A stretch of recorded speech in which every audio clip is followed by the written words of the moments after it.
मुझे समझ में आया। हाँ। पर वो जो चलाओगे उसमें ज्यादा नहीं है शायद। नहीं चलाएंगे ना। अच्छा वही मैं कह रहा हूँ, लंबा चौड़ा होता है।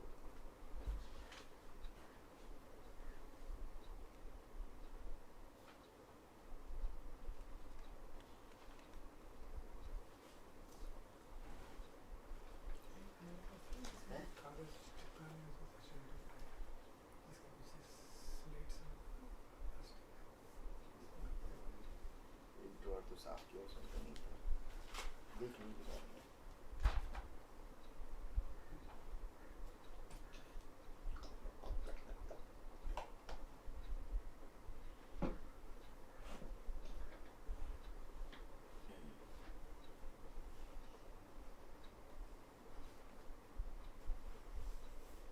वो कहते परसों का बर्थडे है मोनिका, वो बोलिए जीवन को जो यहाँ आए थे ना, उसका बर्थडे 20 तारीख, तो विश करना होगा सबको, तो मेल कर देंगे 20 को।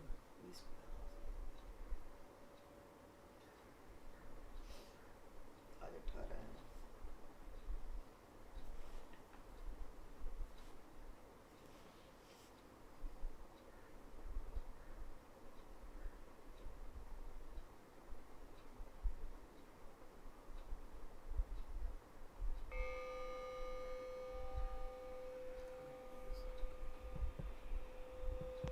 Connected to OnePlus 3G.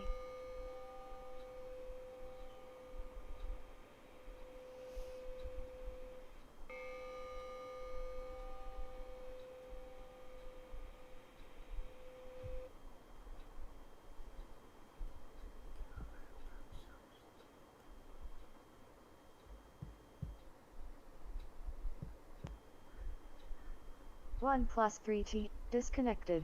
Ready to pair.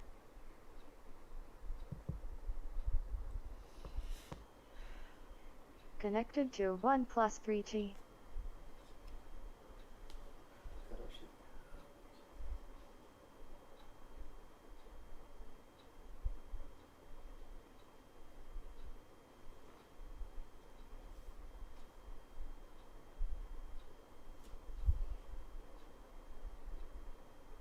Evening chanting, page 14. यो सो भगवा अरहं सम्मा सम्बुद्धो स्वाखातो येन भगवता धम्मो सुपटिपन्नो यस्य भगवतो सावक संगो तमयं भगवन्तं सधम्मं ससंगम् इमे सखारि यथा अर्हम् आरोपिते अभिपूजयाम साधुनो भन्ते भगवा शुचिरपरिभूतोऽपि पश्चिमजनकानुकम्पमानसा इमे सकारि दुर्गतपणाकारभूते पटिगणातु अम्हाकं दीर्घरत हिताय सुखाय अरहं सम्मा सम्बुद्धो भगवा बुद्धं भगवन्तम् अभिवादे स्वाखातो भगवता धम्मो धम्मं नमस्सामि सुपटिपन्नो भगवतो सावक संगो संघं नमामि। आनंदमयं बुद्धस्य भगवतो पूर्वभाग नमकारं करोमसि नमो तस्स भगवतो अरहतो सम्मा sambuddhassa namo tassa bhagavato arahato sama sambuddhassa namo tassa bhagavato arahato sama sambuddhassa.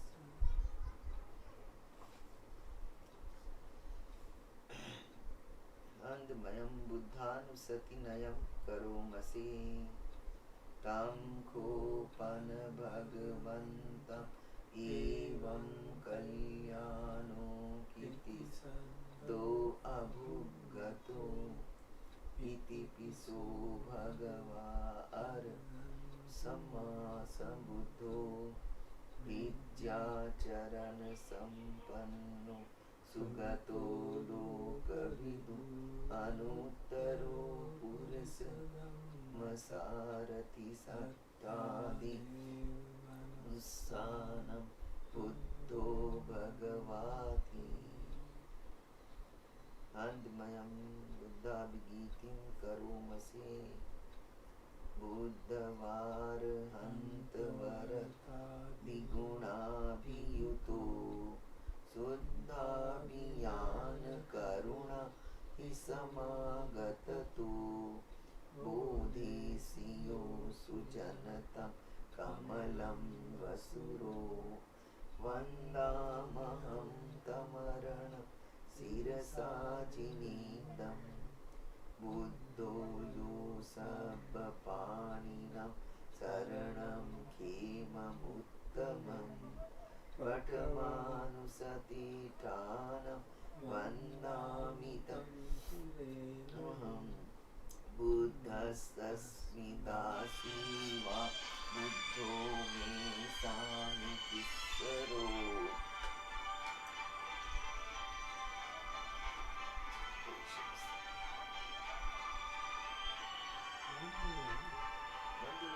पता ही नहीं आ रहा किसका है.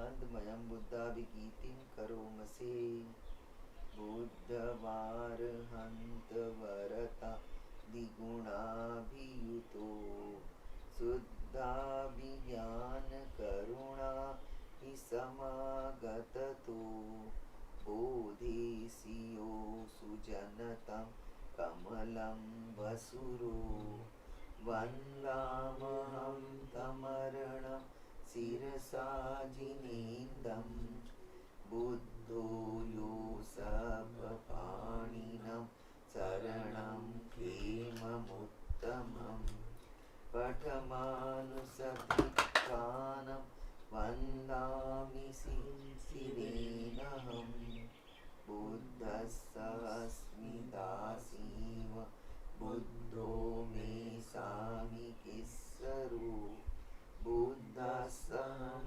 niyademi sariran jivitan chidam vandanti ham charisami buddhaseva subodhitam natti me saranam anyam buddho me saranam varam etena sajjavajjena Vaddeyam sattu sasane buddham me vandamanai tam punyam pasutam idha sabbe piyantarayami mahesu kasati jasa.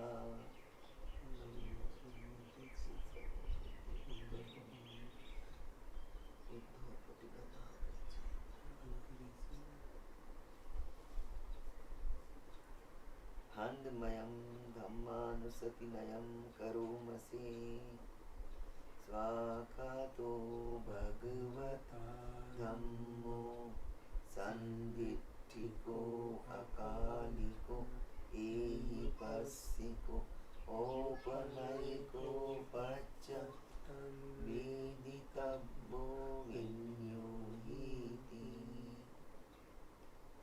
आनंदमयं धम्माभिगीतिं करोमसे स्वाखाततादिगुणयोगवसेन सेयो यो मग्गपाकपर्यतिविमोक्षभेदो धम्मो कुलोकपतन तदधारि धारी वन्दामहं तमरं वरधम्ममेतं धम्मो यो सर्वपाणिनं शरणं किममुत्तमम् द्वितीयानुसतिष्ठानं वन्दामि तं शिरेणहम् धम्मस्सास्मि दासो मुमे सामि किस्सरो धम्मसहं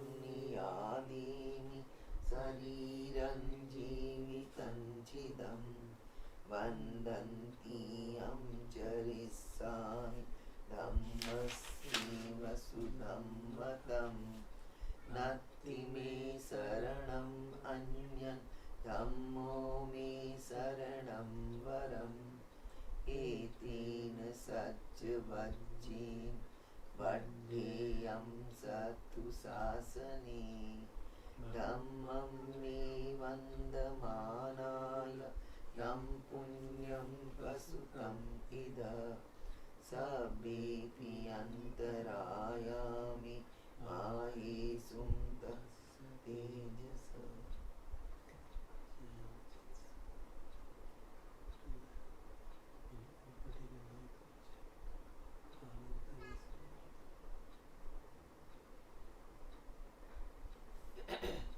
आनंदमयं संघानुसतिनयं करोमसे सुपटिपन्नो भगवतो साङ्गो उजुपटिपन्नो भगवतो सावकसङ्गो न्यायपटिपन्नो भगवतो सावकसङ्गो सामीचिपटिपन्नो भगवतो सावकसङ्गो यदिदं चत्तारि पुरुषयुगानि अष्टपुरुषपुद्गला एष भगवतो सावकसङ्गो आहुनेयो दक्षिणेयो अञ्जलिकरणीयो अनुत्तरं पुण्यकीर्त लोकसाति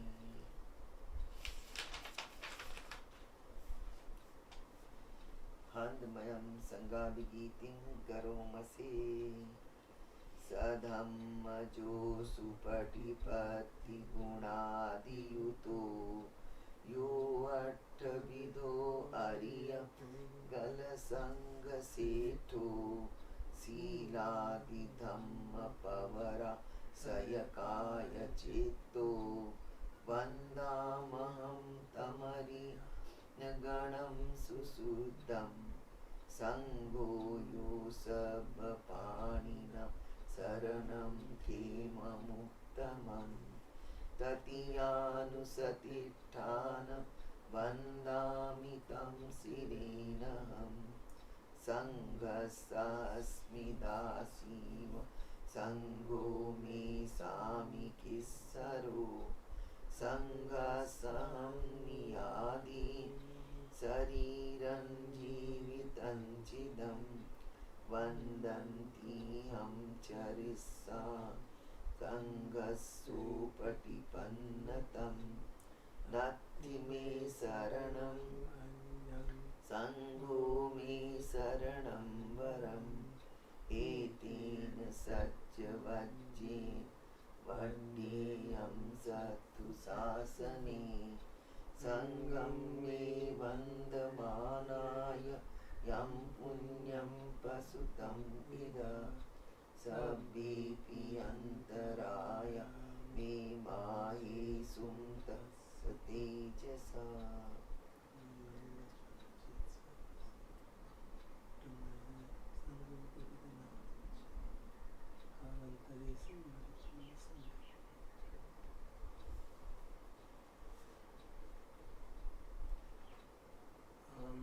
सूत्र का छोटा पोर्शन है, उसमें हमारी चैंटिंग बुक में उसका पाठ करेंगे। Page 126।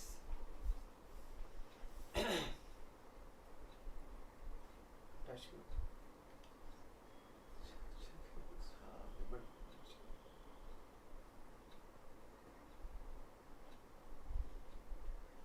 Ratan Sukta.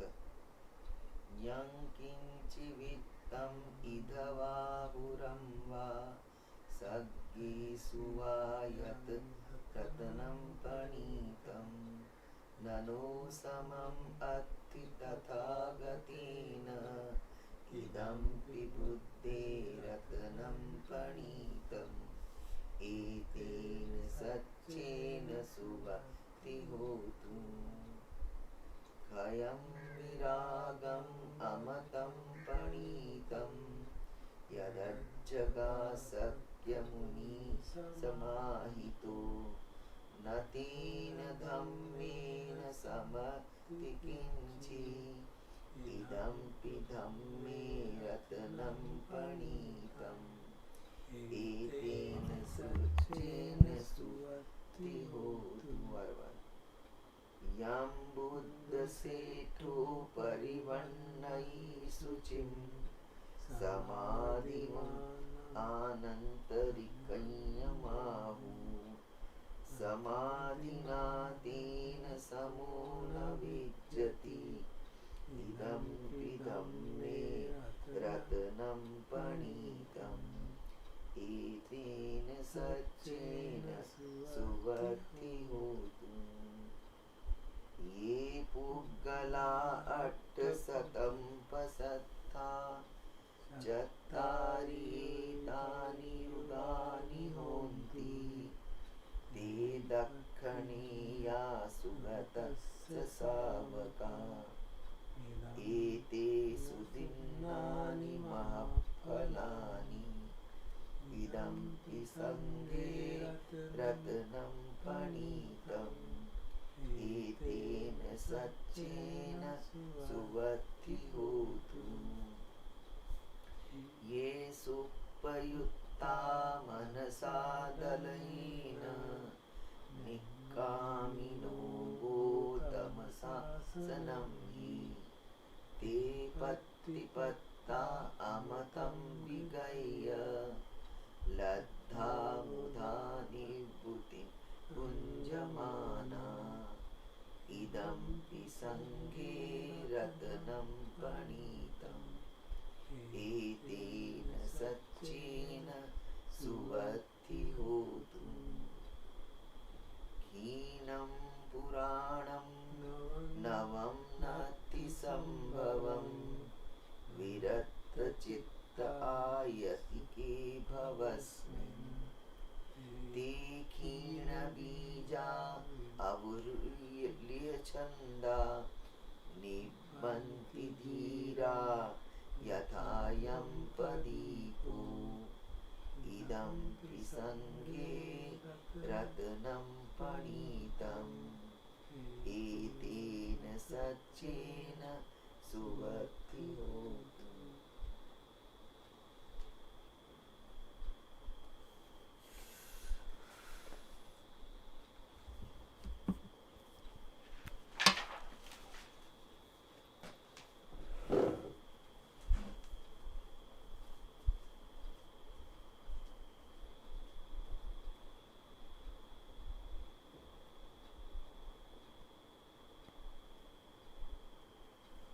We listen to a discourse by Mr. Rodney Smith on the third foundation of mindfulness, that is awareness of mind, Chittanupassana.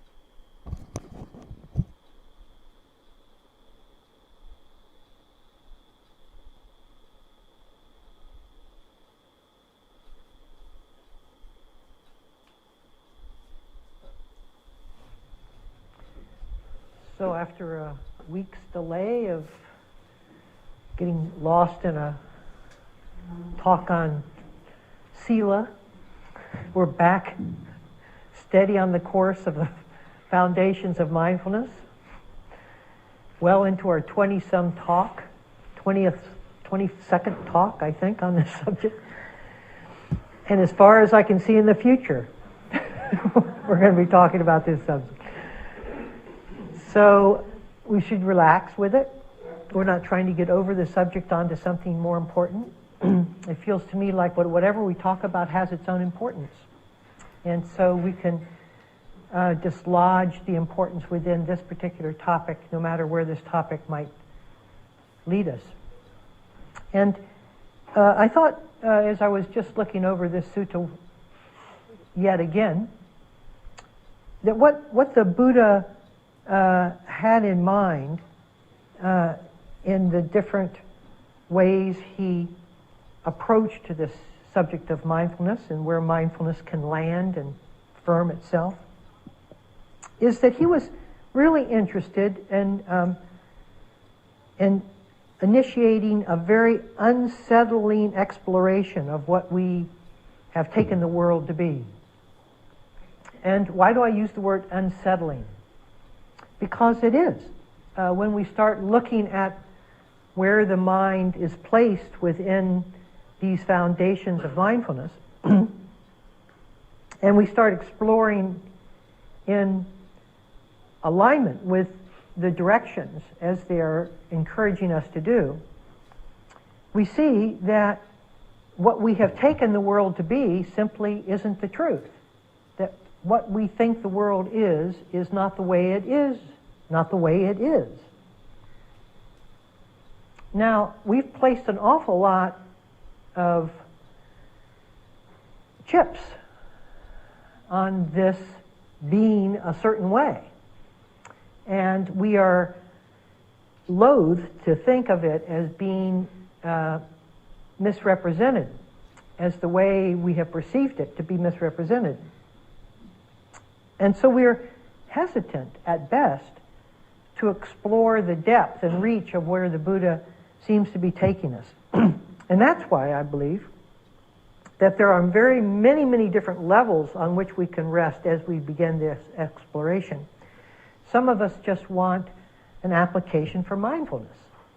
So if we just want that, if we just want the soft and warm caress of a mindful attention, we can place that attention upon our body without too much disruption. Wherever we place awareness, there's going to be some disruption. Because when we place awareness upon anything, it's going to show us something that we haven't, that has been unconscious up until that point. And so, but we can get by without too much irritation as long as we stay within kind of a gross representation of where this sutta is going. When we start going into the more subtle areas, then it gets profoundly unsettling. Now, I'm going to cast it tonight as profoundly unsettling, right? And then you can work with it in whatever level you like. If you like it more settled, do so. If you find yourself working in a particular way that feels very useful to you and productive, then continue to work in that way. But I like to throw the teaching as far as my understanding will take it, and then see what comes from there. Now, I would just like to make a distinction between a wisdom approach to this sutta and a samadhi approach. I brought that subject up last week, and I think I'm going to be expounding a little more on it as we go into this year, because this tradition is really a more emphasis on a samadhi tradition. That is a very strong, focused, and almost laser-like beam of attention.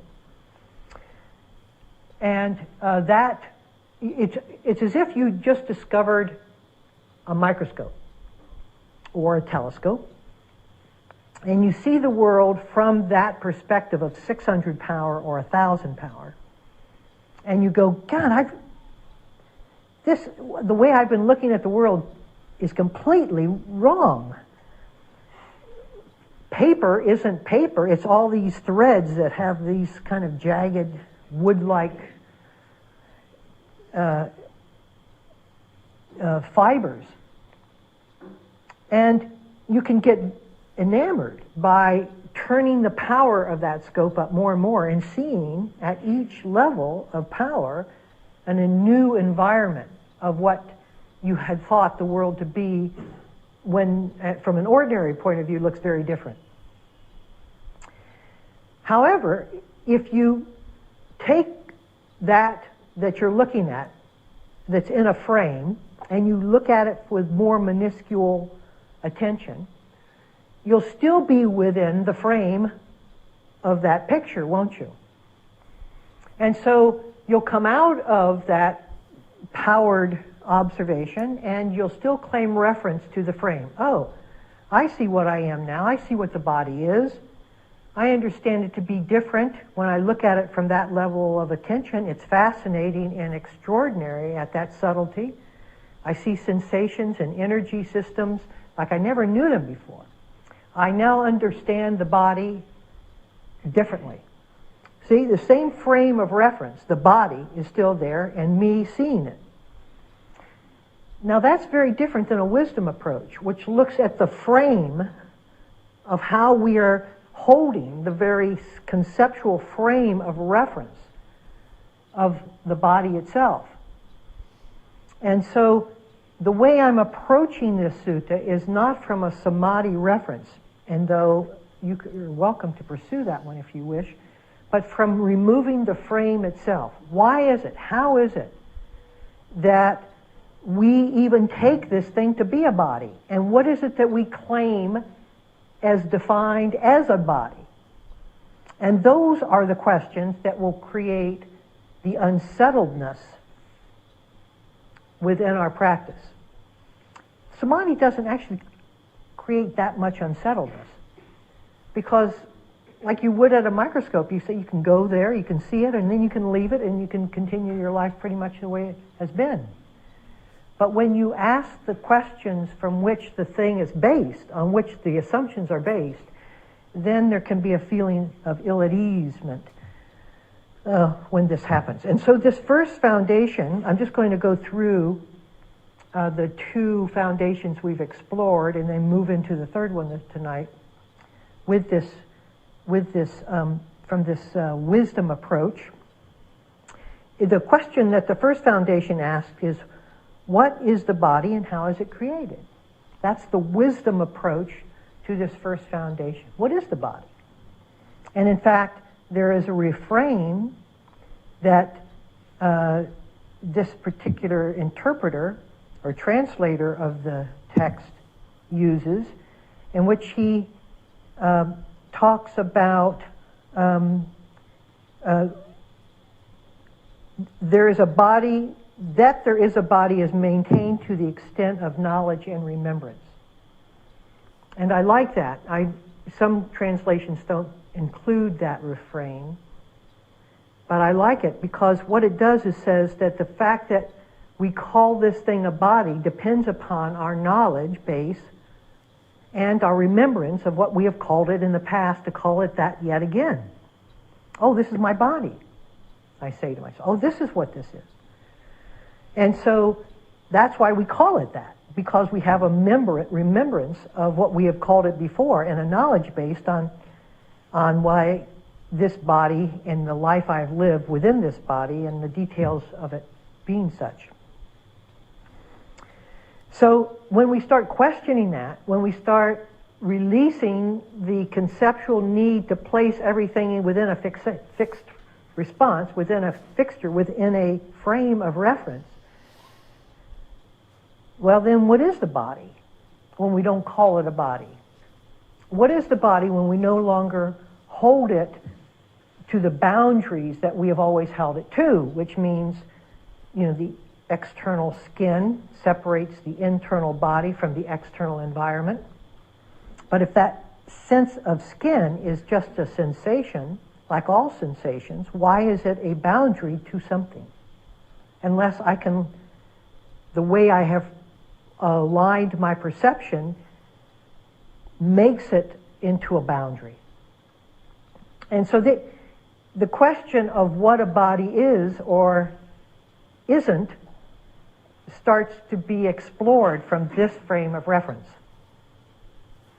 Now, there's another refrain that goes on in here, and it says, through each of these foundations, it says, in this way he remains focused, he or she remains focused internally on the body in and of itself, or feelings in and of itself, or mind in and of itself, or two, externally on the body in and of itself, or both internally and externally on the body in and of itself.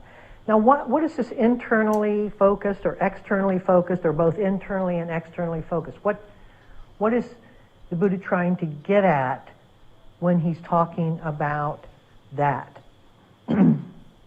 Well, internal focus is pretty clear, I would think, that when we keep our attention on what's inside the skin, we get a sense of a very different relationship to the body, of movement, of sensation, of energy, of breath, heat, cold, lots of different energetic movement within this skin internal reference point.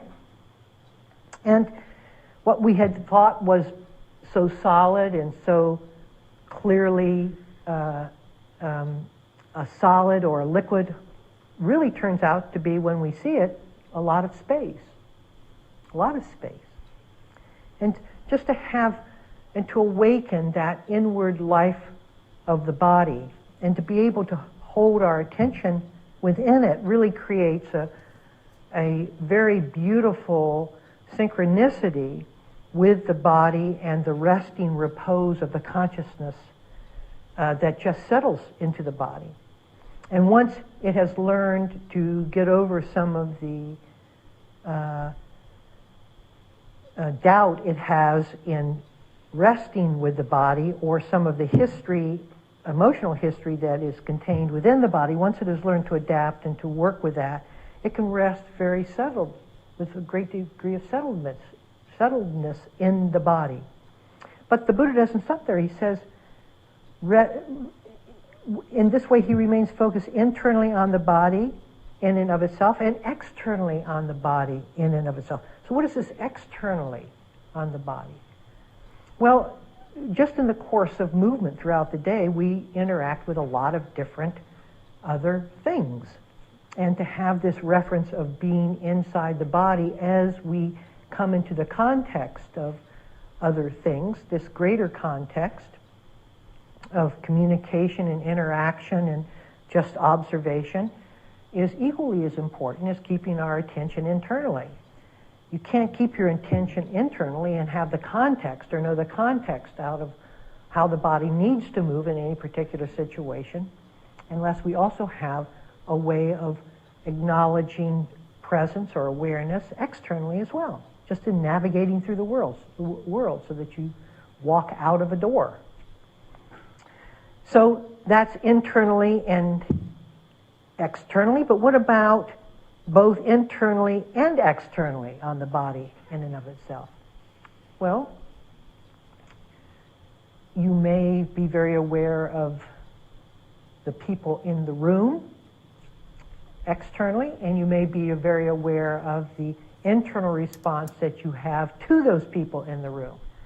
When the door opens and your mother comes in, there's going to be a very different internal response to that person when we see her than with a neutral person coming in. And so that awareness of both the internal and the external simultaneously is a beautiful bridge that allows the whole thing to come in under awareness.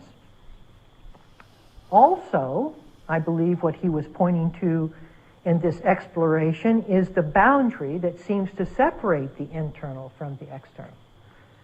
So when we begin to realize, as we did, and will to a greater extent when we take up this third foundation, in the second foundation we begin to realize that much of what we take the world to be is a projection from our internal world. And if much of what we take the world to be is a projection from an internal discord we're having with ourselves, dialogue we're having, then where does the internal world stop and the external begin?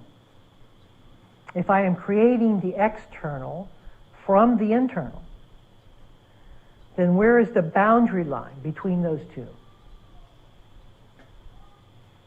This is a question. This is an intention to explore. Now, if that feels very unsafe and unsettling to you to explore in that direction, then you can just remain with the sensations internally and work it so that you feel as if you're in here and the world is outside of you. But at some point, there will be a longing to get over even that form of division within yourself. And when that naturally arises with you, not artificially induced, but through natural curiosity arise, saying, I wonder why I feel like I'm in here and everything is out there. Why is that? Why do I take myself to be in here? What claim, landmark do I say, oh yes, this is me in here and everything else is out there? What presents that conclusion? And then there'll be this whole exploration of the permeability of that boundary, which is a lot of fun when it's asked in a timely manner. When it's imposed upon you as something you feel like you should do, first of all, you won't do it, and secondly, you'll scare yourself. And it will feel anything but a call towards an adventure. So this first foundation really asks the question, what is the body and how is it created? Now the second foundation, we've gone through the first foundation, we've gone through the second one. The second foundation asks an even more confusing question. It says, as I explore feelings, how is the past formed within the present? That's the question that exploration of feeling will eventually dislodge in us. How is it that the present, which is so obvious to our logic and even to our meditation experience, so obviously not in the present. The past is not in the present. It's carried by our momentum of thinking into the present, but why does it seem so real? Why does it have such an impact on us? That even though we know that logically and in some ways intuitively, still we carry inevitably this sense of past reference to everything. All my reactivity, all of my fear, all of my desire. Where is that coming from? And so the exploration of this second foundation of mindfulness is the exploration of the past, of how we carry, maintain, and continue to identify the past in the present. You see that? You can also see the potentiality of real freedom here. Because if we could uncloud the present with the past so that it would be just clearly seen, clearly understood, that the present is and the past was, and we keep bringing the was to the is, and we confuse the two, and acting from the was rather than the is confoundingly confusing. That if we could just get those two things straight in awareness, then our lives would be simplified immensely by that. You feel that? So this exploration of the second foundation is tremendously important in terms of of eliminating that extra baggage of the past. Now, when we were talking about it, we talked about it in terms of pleasant, unpleasant, and neutral feelings. But those are lightning rods. Those are, when I was a child, we put a supersaturated sweet, I would supersaturate a fluid with, you heat up water and you put a lot of sugar in it, and it then absorbs more sugar than a cool liquid does, and then you put a piece of string in that supersaturated solution and you let it cool naturally, and crystals of sugar called rock candy start forming around the string. Now, what does that have to do with what I was talking about? I've kind of get myself back to where the analogy led to. But when you have a feeling in a supersaturated solution, when you have a feeling, then all of a sudden, from this, what I mean by supersaturated is that we have enormous momentum from our past, from all of the years of our history, to coalesce around this feeling with a description and an event and a dialogue and a story and a conclusion and a fixation, that as soon as a feeling shows itself in the present, a feeling is in the present. A feeling is a feeling. Has nothing to do with the past whatsoever. But because of this gang-busting, energetic arousal from the past around every particular feeling, and the perceptual lodging of what that object is and the history I have with it, suddenly this thing becomes what? Becomes what we have made it to be because of our past memories about it. And it all comes from that single string of feeling. Get it? So that was a successful analogy. Right? Give me credit for that. So how does the past recreate itself in the present? That should be an interesting question to you. I hope this doesn't sound too intellectual these first couple of talks in this third foundation feel a little technical to me, but it should be interesting. I hope it's not boring. It's like, oh God, let's get to the real stuff. But let it encourage a natural inquiry in you, not a forced inquiry. Like, that's interesting. Like, just take it where how does the past create itself in the present? That's an interesting question to somebody who wants to abide in the present. That should be an interesting question, because we keep stepping back from the present to bring the past into it. Now, why do we do that? I want to know from my own experience how I do that. The Buddha uses feelings, but you don't have to. You can use anything. An easily accessible point that you can enter for the layperson is emotions, your emotional states. Your emotional states have exactly the same thread as the feelings do. Remembering that the Buddha, he was a monk. He had this laser beam attention that I mentioned in the samadhi approach. So he could be both a samadhi wala and also a wisdom wala. Well, most of us don't have the strength of mind to be both. And so we don't have to go into the subtlety and nuances in order for us to be wise. Wisdom we can take from a more, so let's look at how the emotion, when I stand upon an emotion, an emotional reference, what the emotion does to the present moment is all of a sudden I'm not seeing the present as the present, I'm seeing the present through this particular state of mind, and that particular state of mind is like looking through historical binoculars at the present. And we'll get to that as we start moving into this third foundation called mindfulness of the mind.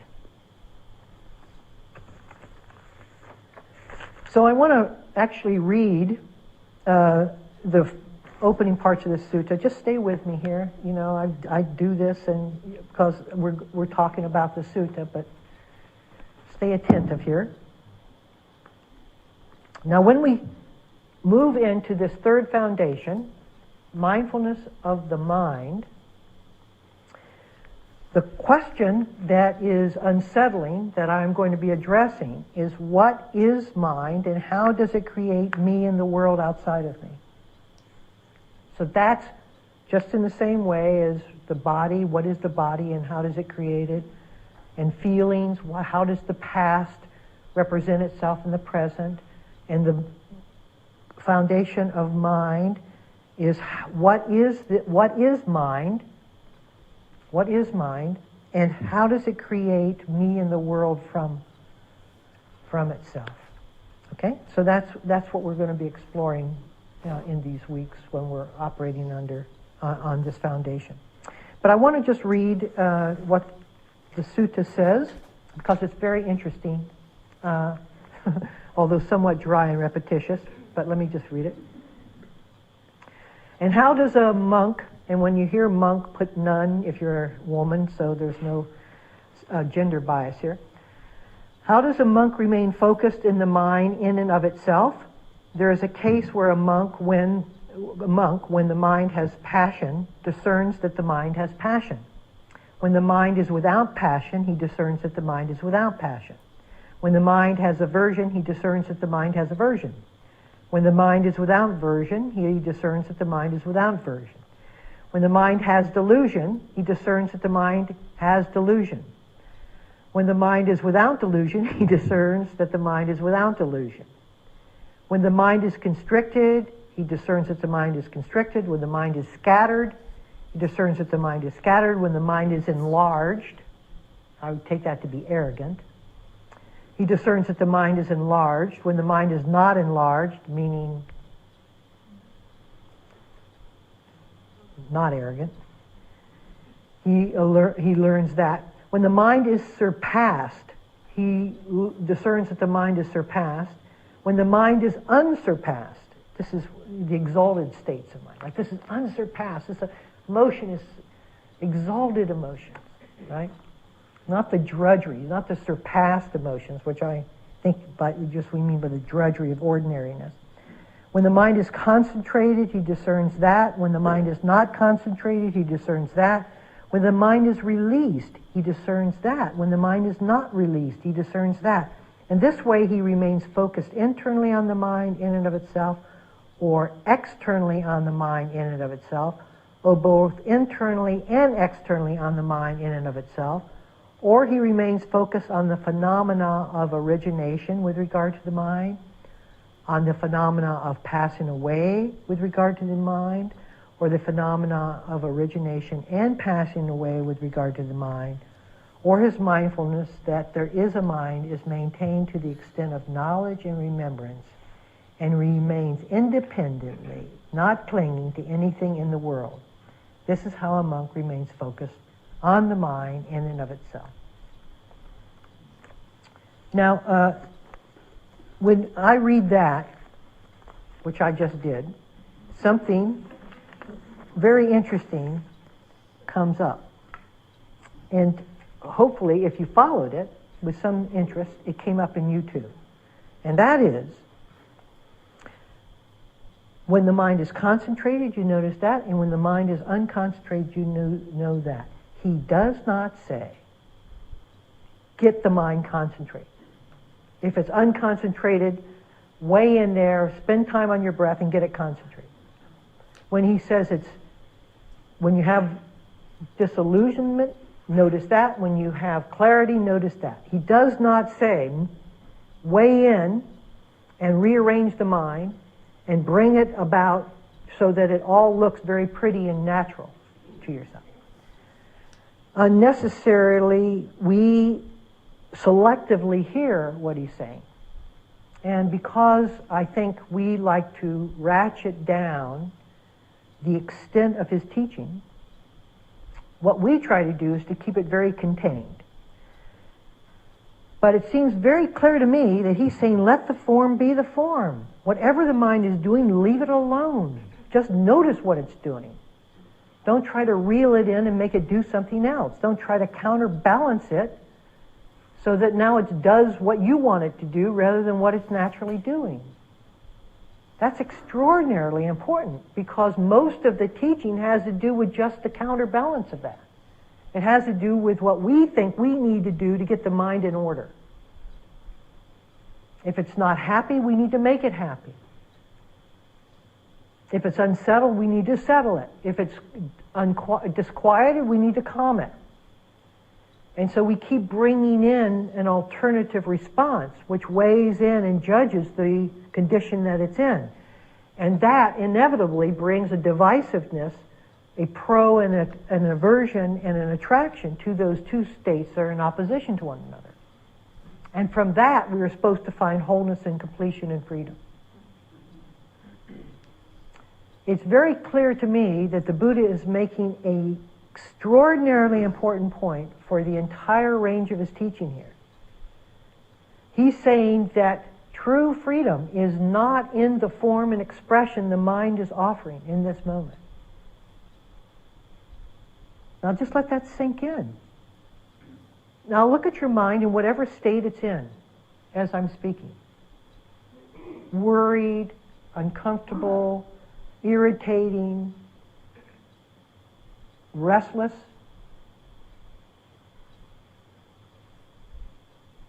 Freedom is not in the counterbalance or the influence or nudging that to be to be something else. He's saying that. But we selectively hear what we want to hear, given what we want from the teaching. Now we can do that, and there are times when skillful means, which is the rebalancing factor, can be helpful, and almost everyone will have times when it is helpful in their practice to do just that. But that is not what he's saying. Ultimately, the rebalancing is very limited, and its movement or direction. And that what he's looking at is not what the form and expression that the mind is being held within in that moment or manifesting in that moment, but what is it that is being held within? Not the form and expression, not the appearance, but what is that appearance being held within? What holds it? Now here, you have 1,000 different teachings moving out from here. But if you get a sense of where and why these different expressions and tastes of teaching often have to do with kind of a ratcheting down and making the teaching safe, rather than keeping it as unsettling as it has to be if it's about freedom. Freedom by nature is very unsettling to where most of us locate our lives. Then we begin to see why people just don't hear this. They selectively don't hear this enormous pointing. Let the form be. There's no preferred state for the mind. Now there's one caveat to that, one warning I'd like to usher, and that presupposes a mind that is not lost in thought. Because you aren't going to know whether your mind is concentrated or not concentrated, or discordant or accordant, if those are two opposites, or happy or sad, if the mind is caught in the constant thought dialoguing about each of those states. You won't have the ability to objectify and see what that mind is doing at all. You'll just be lost within those states of mind. So the ability, and this is where the Buddha's teaching encourages, it has always encouraged. He said he taught 3 things. He taught sila, we talked about that last week. He taught samadhi, and he taught panya, or wisdom. Wisdom is what he's saying here. Samadhi is presupposed as a base for this particular level of teaching. Samadhi is just the ability to steady the attention so that you know when thoughts are arising, so that you know when you're just thinking your way through this thing. And so much of our practice, especially early on, has to do with learning, having or obtaining a stability of consciousness so that we have that skill to know when the mind is this way or when it's that.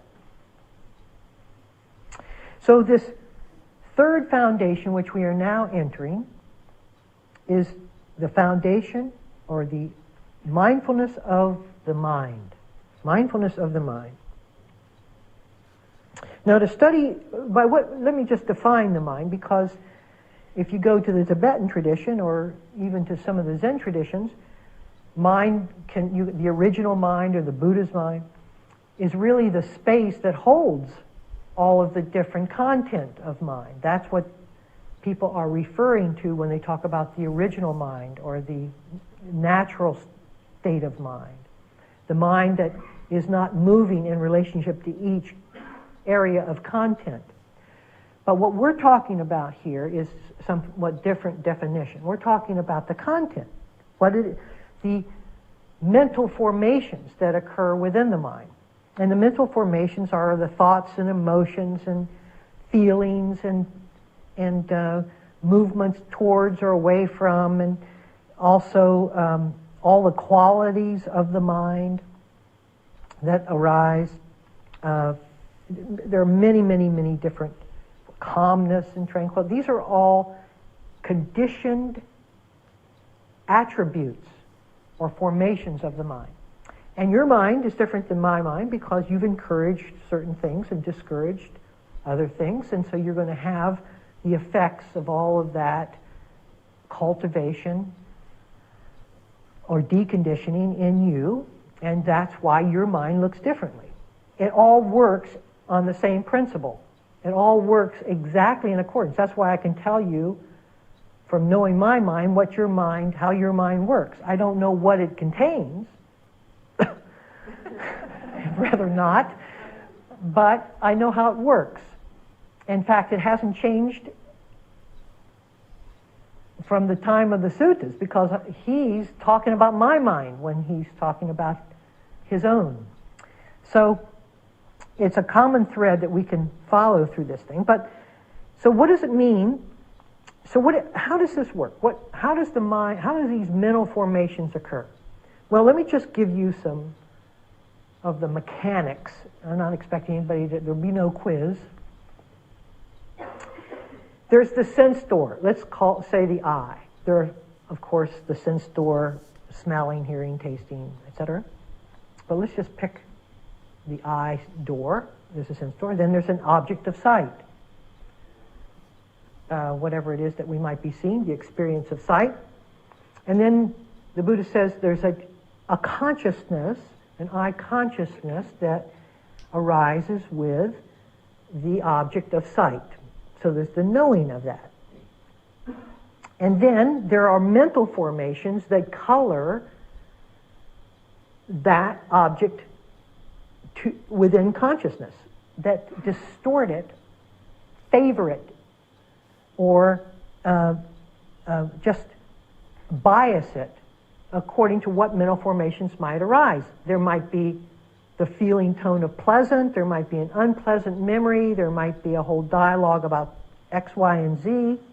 There could be a feeling of sadness that happens to be there because of something else as this arises. All of those things are like looking through the eye consciousness with all of this coloration and moods and attitudes and all of that.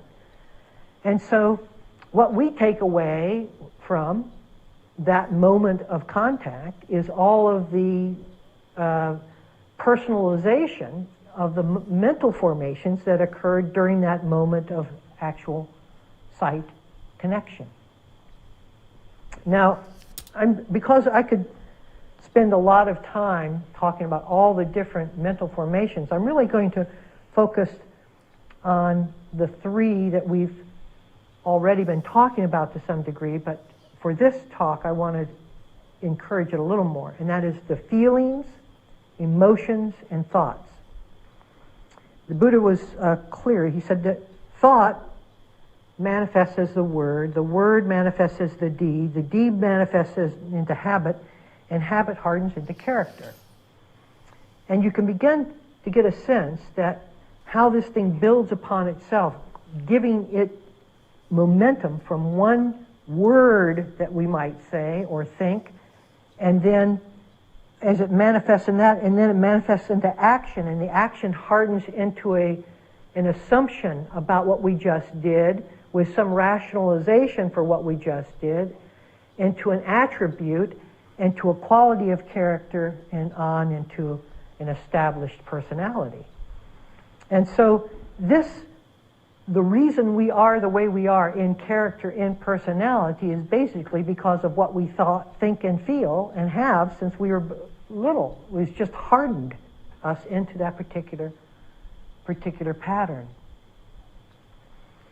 Now, so we have, if I can just, again, even though there's all this coloration in the moment of this particular contact with the I and the object, with all these mental formations, one thing is not colored, and that's the awareness. What is it that sees out of your eyes? Not what is it that you see, but what is it that sees? We see forms. That's what we see. But what is it that allows us the capability of seeing? That is not colored by the formations.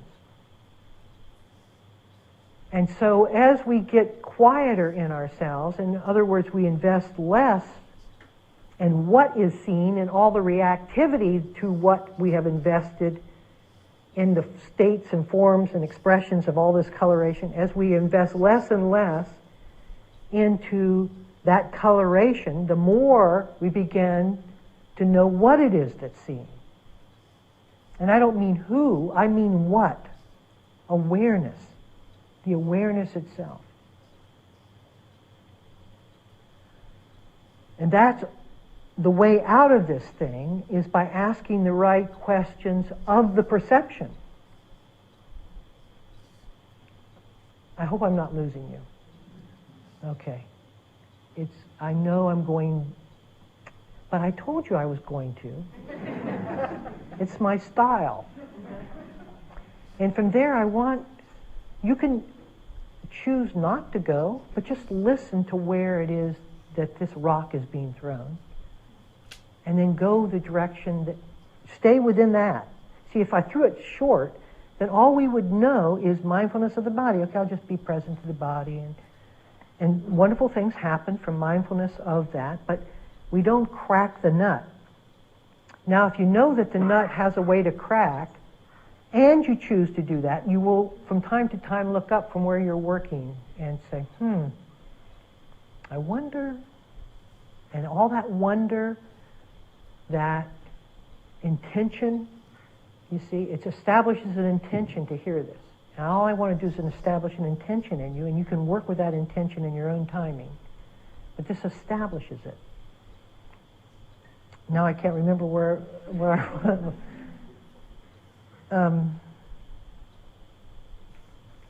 We'll just dig in anywhere. So, in the present, there is all of these different formations that are arising around each of the sense bases, and all of the coloring and all the formations and all of the karmic tendencies, these karmic forces. Karmic is not something that's just the past. It's the reactivity of the past. It's our belief system in the past that comes up into the present. So we're constantly re-believing what we have believed from the past in the present. That's why everything seems so real and true, is because we believe in it. We believe that. That is what it is. And so we bring those belief systems to bear upon the present moment through these, what I call karmic forces. They're also called sanskaras. And then we start proliferating our thoughts around these karmic forces, and we think about all the ways that, we could handle them in the future, and then we lose a complete reference to the present moment entirely because we have no basis to rest on the present, which is awareness, because we're losing ourselves in the formations that are in the present. Rather than the awareness that's in the present, seeing the formations, we're losing ourselves, embedding ourselves within the formations and then losing the present awareness. You see that? Okay. That was a lot.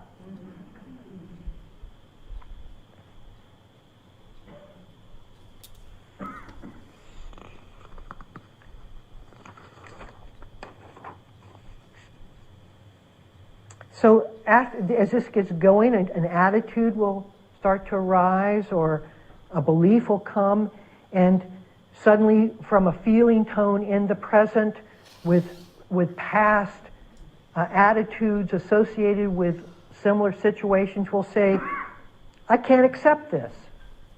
I can't accept this moment. What we really can't accept is the feeling tone in the moment, the unpleasantness. But we cast it out as if it were a depiction of the actual event itself. I can't tolerate this. And then as soon as we've made that assertion and belief that this moment is not justifiable, then we'll have the accompanying emotions that come up that prove that it's unjustifiable.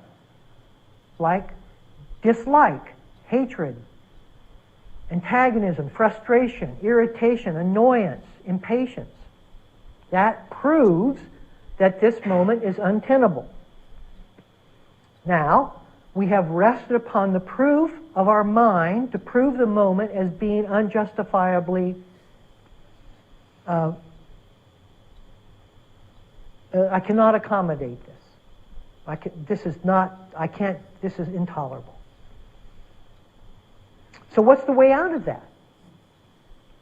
Well, we don't have to go back and link by link. You simply cast your attention on the awareness of what the moment contains without trying to have it contain something else. Slowly, the investment in what the state of mind tells you about the moment becomes less important than the awareness that holds the moment itself. Slowly. I may be talking years into somebody's practice. But we can always move it in that direction. If you just, from time to time, in those irritating moments, and I throw this challenge out to you often, from time to time, just say, all right, I'm not moving. I know what the mind is doing. It's telling me I'm irritated, annoyed, and I should be really upset.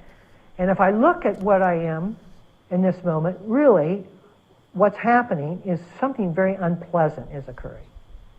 Now let me just feel the unpleasantness. Instead of it building upon my sense of control and my power needs and my attributes of being put down and negated as a person and all the psychological confrontation, which is so many layers beyond just the simplicity of it being unpleasant. Built years and years and years of struggle, you can see this thing unfolding. It's simply unpleasant. Now, some of that holds such belief, such solidification of belief. You don't understand how my mother did this and how we keep bringing it in, so we've got to dispel it. We can't just pretend like we are free of it. And so therapy and all of that is very helpful because it dispels something, it dispels an illusion. Do you see that this is an illusion? It has nothing to do with this moment whatsoever. It's just, if you say to yourself from day one, I hate myself, and say it several times a day, and then 40 years later, you wake up out of bed, I love myself. Not likely. What is it that we're dispelling? We're dispelling a conditioned tendency. That's all. But I have to go to therapy and I have to work it all out. Well, you can do that if you feel like you need to. But if you can see through this thing quickly, it can be done quickly and simply. Most people can't. Very few. So let's not pretend, because we don't want to do the hard work of having to go back into those memories and actually dislodge them. I just want to get over it, so it's unpleasant. No. So most people, if not all, very, very few, and I don't know anyone. So okay? So I don't know anyone. I'm just saying that there's somebody out there because I don't know the whole population. But most of us have to do the hard work of exploring to get to what? To get so that we no longer have the conditioned tendency to say, I don't like myself. And we pair that with all the incidences and experiences that happened all along my childhood in which other people told me I wasn't likable.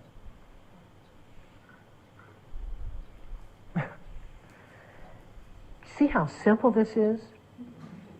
Notice when you are unlikable, notice when you're likable.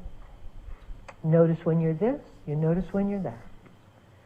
Don't try to extrapolate anything from it. Don't try to propound or make it more than what it is. Don't elaborate on it. Just it's this now and it's this way then. That's all. And awareness then comes out. As long as I'm in struggle mode with this versus that, I need to be likable, I hate myself, then all that's going to matter are the appearances, not what holds those appearances. And the mind will have us forever as long as we are struggle mode with it.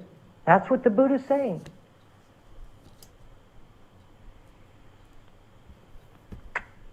But there's a key. There's a way.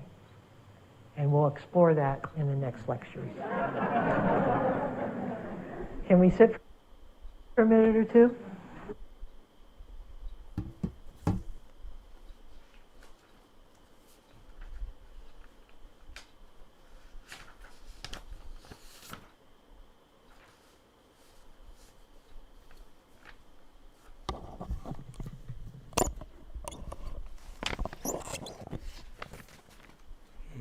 इस प्रवचन का सारांश बताने का प्रयास करता हूँ।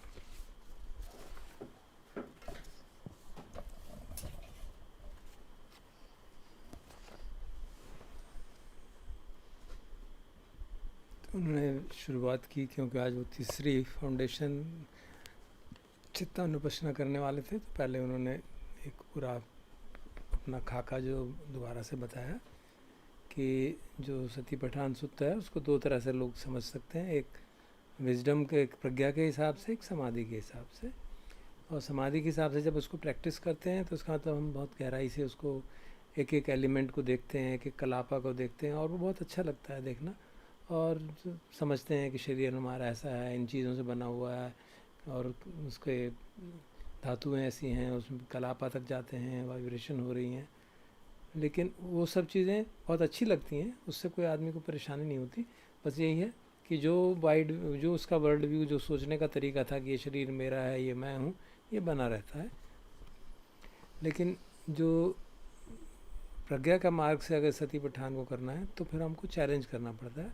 जैसे फिर उन्होंने उदाहरण दिया, जैसे पहली जो कायानुपश्यना से, कि उसमें हम सिर्फ ये कलाप और वो सब ना देख के ये भी समझने की कोशिश करते हैं शरीर है क्या, वो ये कैसे बनता है। और जब हम उसमें पढ़ते हैं सूत्र में तो भगवान बताते हैं कि हमारी याददाश्त के कारण ही हम उसको शरीर मानते रहते हैं, और अपने शरीर को स्किन, चमड़ी के अंदर वाले को शरीर मानते हैं, उससे बाहर नहीं मानते। तो अगर हम इसको क्वेश्चन करना शुरू करते हैं तो देखते हैं कि कहीं कुछ दिक्कत है। ऐसा नहीं है, क्योंकि जो स्किन पे हमें महसूस हो रहा है कि मेरी ये भी एक सेंसेशन है, और स्किन से बाहर भी कुछ सेंसेशन मालूम हो सकती है। तो जो वो अजत्ता बहिद्दावा कायानुपश्यी कहते हैं, तो बताते हैं अजत का मतलब है शरीर के अंदर देखना, लेकिन बहिद्दा का मतलब है कि बाहर से भी अवेयरनेस बना के रखना। जैसे हम लोगों से इंटरेक्ट करते हैं, जो उदाहरण दे रहे थे इस कमरे में और कुछ कमरे के बाहर हैं, तो कमरे के अंदर और बाहर जब अंदर बाहर करेंगे तो वो उसका जो भेद है अंदर और बाहर का वो कम हो जाता है। ऐसा वो दृष्टिकोण प्रेजेंट कर रहे थे। तो ये जो भाव है कि मैं शरीर के अंदर हूँ और वो संसार बाहर है, ये भाव क्वेश्चन करना पड़ता है।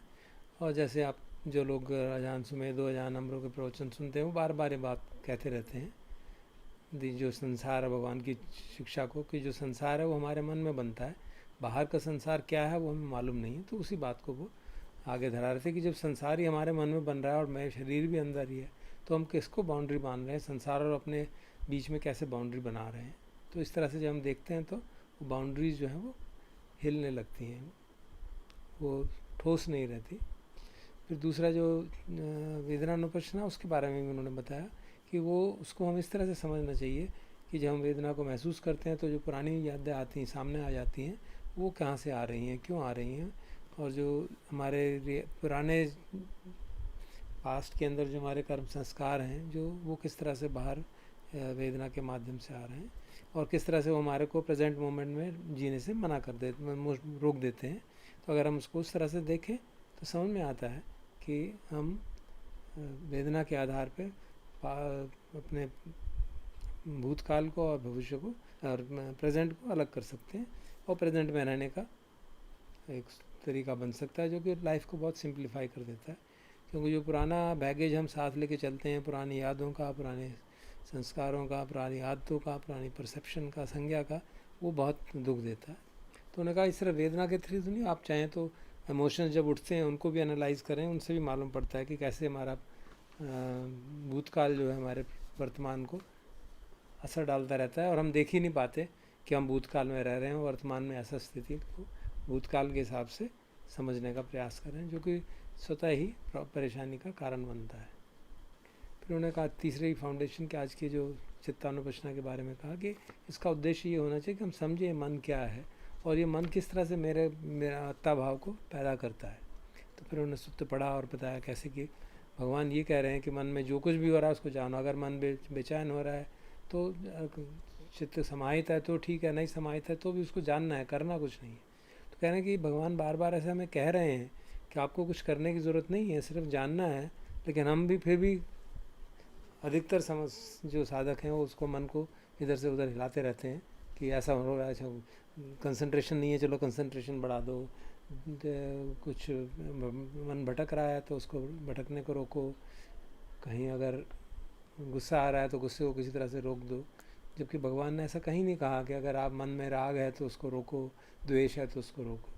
हाँ, उन्होंने ये भी बताया कि ये इसमें एक बेसिक अजम्पशन है कि आपने शील पालन कर रहे हैं, समाधि का आपने इतना अभ्यास किया है कि आपका अटेंशन स्टडी हो रहा है और मन जो है आपका विचारों में खोए नहीं जा रहा। क्योंकि अगर वही हो रहा है तो फिर अवेयरनेस ही नहीं है, तो फिर ये सब बातें ठीक नहीं होंगी।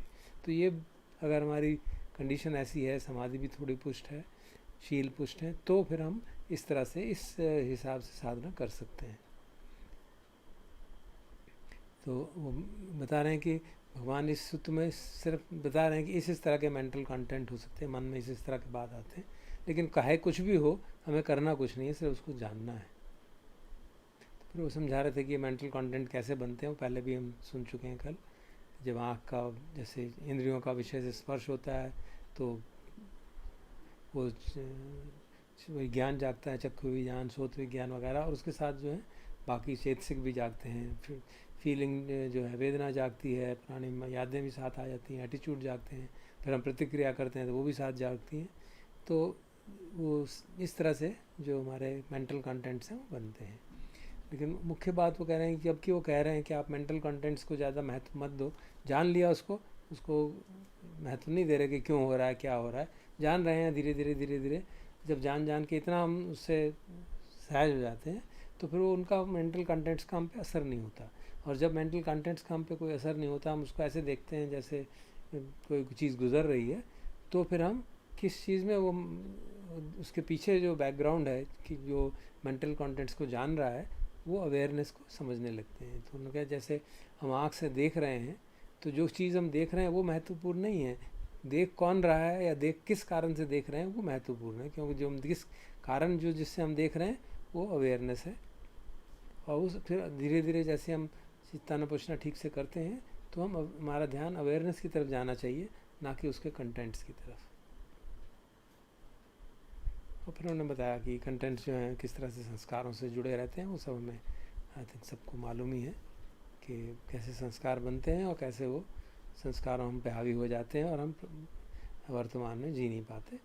तो उसका मुख्य उन्होंने यही बात कहना चाहें कि इसका सलूशन क्या है कि हम जो भी मन में हो रहा है उसमें उलझे ना, उसको सारा ध्यान हम धीरे धीरे उन चीज़ों से हटा के अवेयरनेस की तरफ जाएं, ताकि हम प्रेजेंट मोमेंट में रहने का अभ्यास कर पाएँ। और जैसे जैसे अवेयरनेस जो है वो प्रोमिनेंट होती चली जाएगी तो सारे हमारे संस्कार जो हैं धीरे धीरे उनकी बात हमें समझ में आने लगेगी। हमें अगर अपने प्रति हीन भाव है तो हम देखेंगे हाँ हीन भाव जाग रहा है, और फिर उस पर प्रतिक्रिया नहीं करेंगे। सामान्यतः हीन भाव जागता है तो फिर हम उसको एक्सप्लेन करने लगते हैं, तो ऐसा हुआ, मेरे घर में ऐसा था, मेरे बचपन में ऐसा था, या मैं ऐसे हुआ, या कोई और इसी तरह का भाव जागता है। तो जैसे जैसे हम अवेयरनेस से पुष्ट होते हैं, बेसिकली मन के जो कंटेंट हैं चाहे वो कितने भी हमको हिला देने वाले हों, उनका असर धीरे धीरे कम होने लगता है।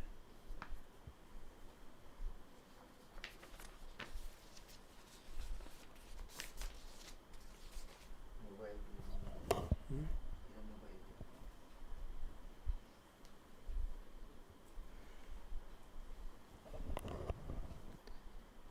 आज मैंने लिखा था फुल मेत्ता चांट करेंगे, और उस चांट के आधार पे, क्योंकि अब काफ़ी अभ्यास कर लिया है, तो स्वयं ही बगैर मेरे कुछ गाइडेंस के साथ जैसे जैसे चांट करेंगे वैसे वैसे हम अपने आप ध्यान करते जाएंगे मैत्री का सबके प्रति, पहले अपने प्रति, फिर प्रियजनों के प्रति, फिर देवों के प्रति, लोकपालों के प्रति, फिर सभी प्राण के प्रति। और आप देखेंगे मेत्ता चांट में एक लाइन करुणा के लिए भी है, एक लाइन मुदिता के लिए भी है, तो वो आप सब लोग जानते हैं। दुखा मुच्चन्तु जो है करुणा के लिए कही गई है, यथा लद्दा संपत्ति तो माँ विगच्छन्तु वो मुदिता के लिए कही गई है, कम्मस्य का वो उपेक्षा के लिए कही गई है। तो अगर हम मेत्ता चांट को धीरे धीरे ठीक से करें, समझ गए हो अब मैं आशा करता हूँ, तो फिर हम साथ साथ अपने आप ही उस तरह से ब्रह्म विहार का अभ्यास साथ साथ कर सकते हैं। तो आज करके देखते हैं। मैं सिर्फ मेत्ता चांट करूँगा, बाकी आप हम सब स्वयं ही अपने आप समझदारी से अपने अभ्यास के आधार पर करते रहेंगे। और अभ्यास करते करते अगर शरीर में तरंगे मालूम पड़े तो उनको भी जानते रहेंगे और उनको फैलने का अवसर देते रहेंगे।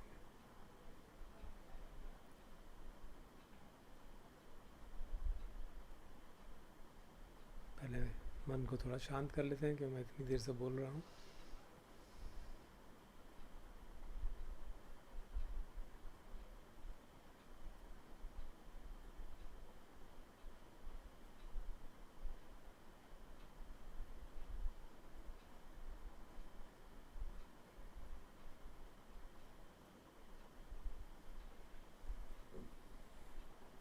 बीच बीच में मैं रुक जाऊंगा जहाँ पे की आवश्यकता होगी, ताकि आप विजुलाइज कर सकें।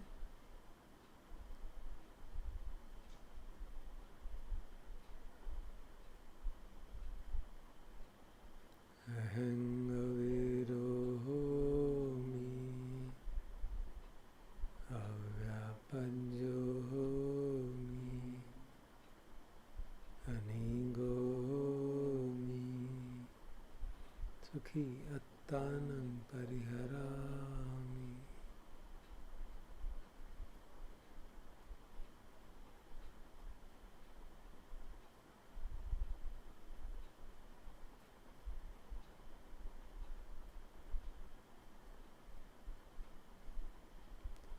मम माता पितु आचार्या च ज्ञातिमित्ता च स ब्रह्मचारिणो च अविराहोन्तु अव्यापज्याहोन्तु अनिगाहोन्तु सुखी अत्तानं परिहरन्तु।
भूखा देवता भूमट्ठा देवता रुखट्ठा देवता आकाशट्ठा देवता अवेराहुवन्तु अव्यापज्जाहुवन्तु अनीगाहुवन्तु सुखी यत्तानं परिहरन्तु।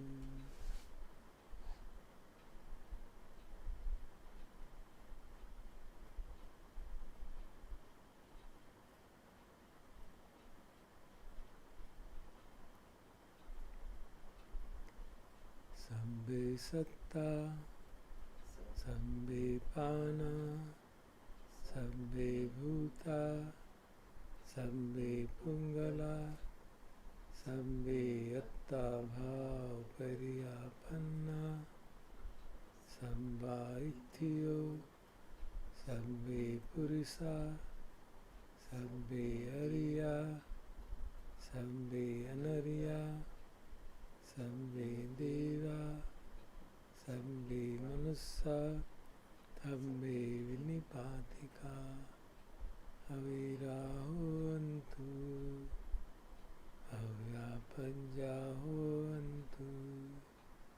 अनीगाहुवन्तु सुखी यत्तानं परिहरन्तु।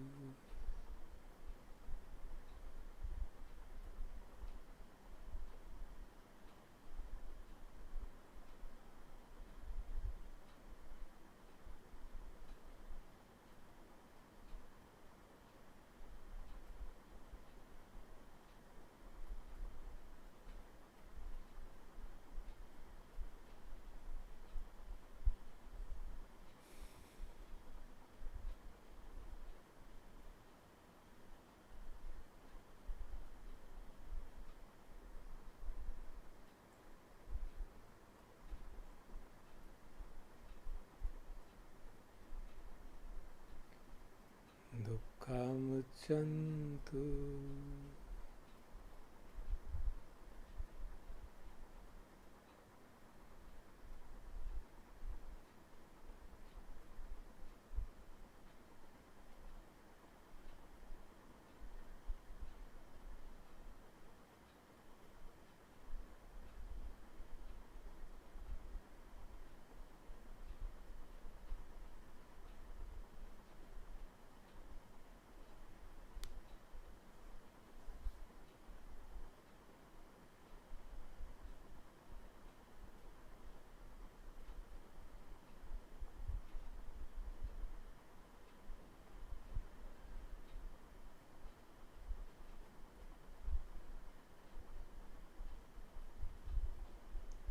यथा लब्धा सम्पत्तितो मा विगच्छन्तु।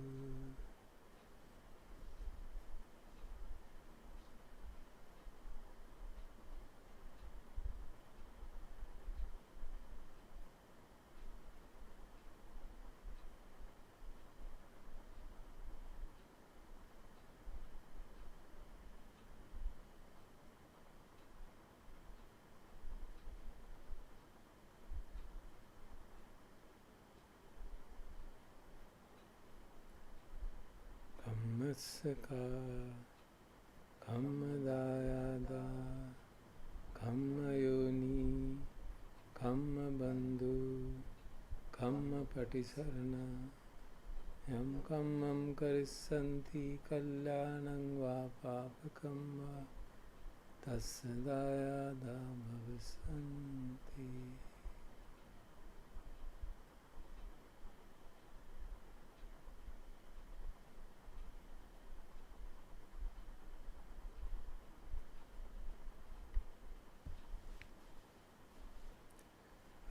विभिन्न दिशाओं का पूर्वथिमाया दिशाया पश्चिमाया दिशाया उत्तराया दिशाया दक्षिणाया दिशाया पूर्वथिमाया अनुदिशाया पश्चिमाया अनुदिशाया उत्तराया अनुदिशाया दक्षिणाया अनुदिशाया हेठिमाया दिशाया उपरि माया दिशाया सर्वे सत्ता सर्वे पाना सर्वे भूता सर्वे पुंगला सर्वे यत्ता भाव परियापन्ना संबा इत्थियो सर्वे पुरिसा सर्वे अरिया सर्वे अनरिया सर्वे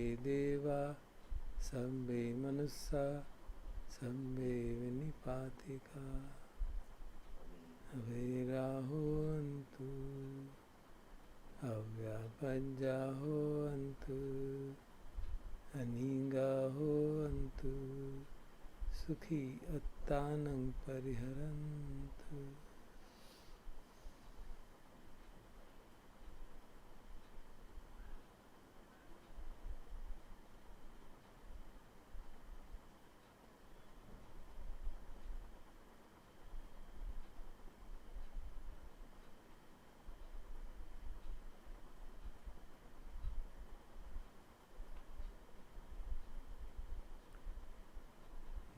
दुःखामुच्यन्तु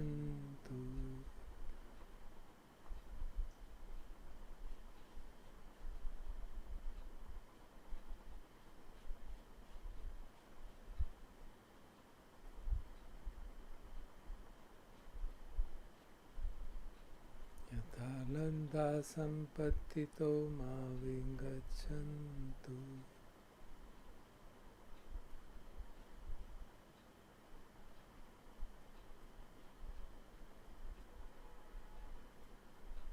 कम्मस्का कम्मदायादा कम्मयोनि कम्मबन्धु कम्मपटिसरण यं कम्मं करिष्यन्ति कल्याणं वा पापकं वा तस्य दायादा भविष्यन्ति। अब समस्त चक्र वालों में प्राप्त करेंगे। इसमें मैत्री करुणा दोनों ही बातें जुड़ी। समन्ता चलिए करते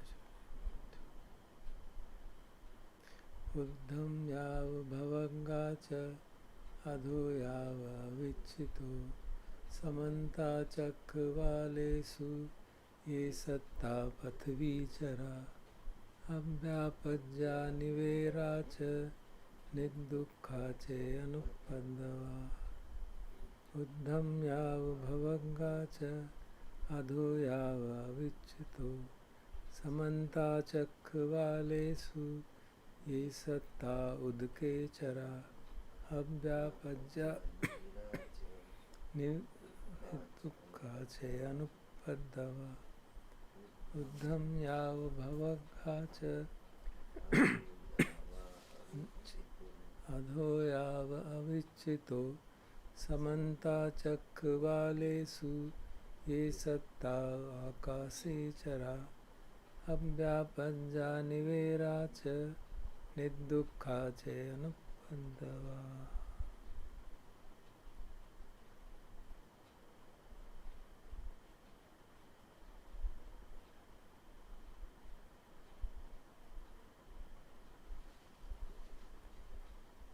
सर्वे सत्ता सुखी होन्तु सर्वे होन्तु सुखिनो सर्वे भद्राणि पश्यन्तु मा किञ्चित् पापमागमात्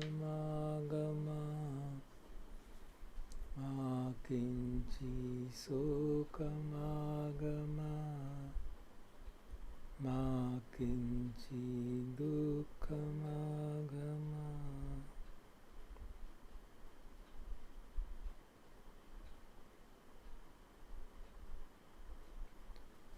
भवतु सर्वमङ्गलं रक्षन्तु सर्वदेवता सर्वबुद्धानुभावेन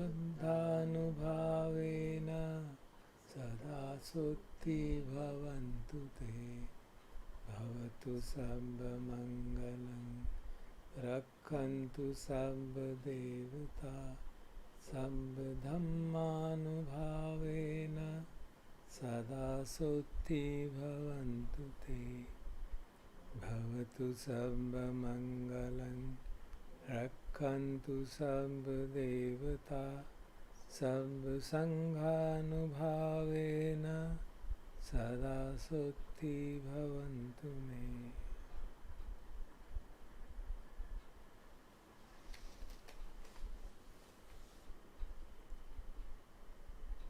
अरहं सम्मा सम्बुद्धो भगवा बुद्धं भगवन्तं अभिवादे साक्षातो भगवता धम्मं नमस्सामि सुपटिपन्नो भगवतो सावक संघो संघं